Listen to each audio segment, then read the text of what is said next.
Hello, welcome to my channel. Today we are going to discuss. The topic is the science of barefoot, walking, perception, feedback, and neural reconstruction. We sit for over 10 hours every day, wearing tightly wrapped shoes, lowering our heads, typing, and scrolling through our mobile phones.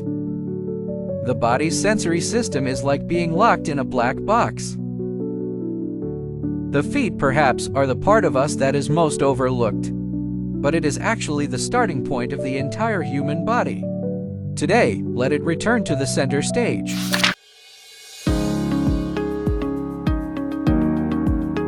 The soles of a person's feet contain over 200,000 nerve endings. This is a highly perceptive area second only to the fingers. Walking barefoot is not just about not wearing shoes. Instead, it is to reawaken these dormant tactile receptors. The temperature of a floor, the texture of a leaf. When barefoot, the feet will, precisely, read the ground information, and it is transmitted to the brain in real time to adjust body posture and balance.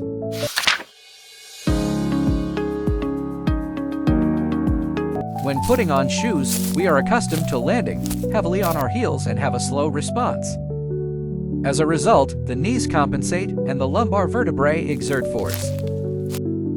Over time, pain and strain occur quietly. Going barefoot often uses the forefoot, which is light and gentle, immediately enhancing the body's coordination.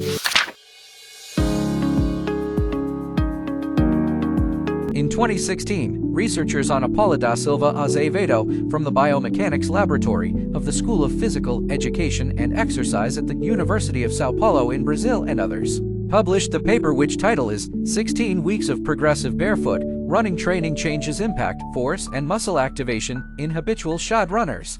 Discussed the effects of going barefoot on human nerves.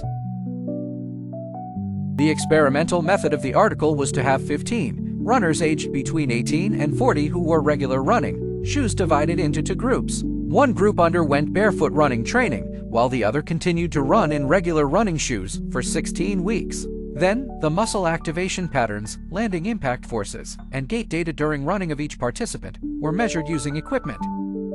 The final conclusion is that after 16 weeks of gradual barefoot running training, it can significantly change the muscle activation pattern of runners and reduce the impact force, thereby improving gait. Research infers that barefoot running helps to reshape muscle control and gait stability, and may have a certain role in the prevention of sports injuries. The clearer the sensory circuits on the soles of the feet are when barefoot, the more accurately the brain perceives the position of the body.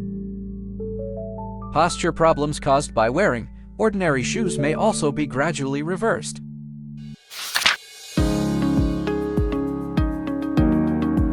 Going barefoot is not for a hardcore challenge. Rather, it is a gentle and patient physical reconstruction. Starting from today, you can try.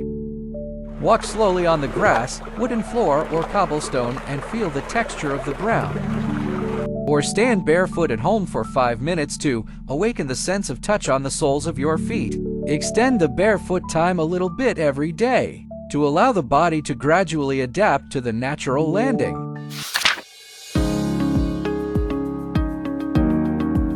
Going barefoot is not merely about taking off shoes. It's about the body relearning balance and posture. In the next episode, let's talk about why people are getting worse at walking.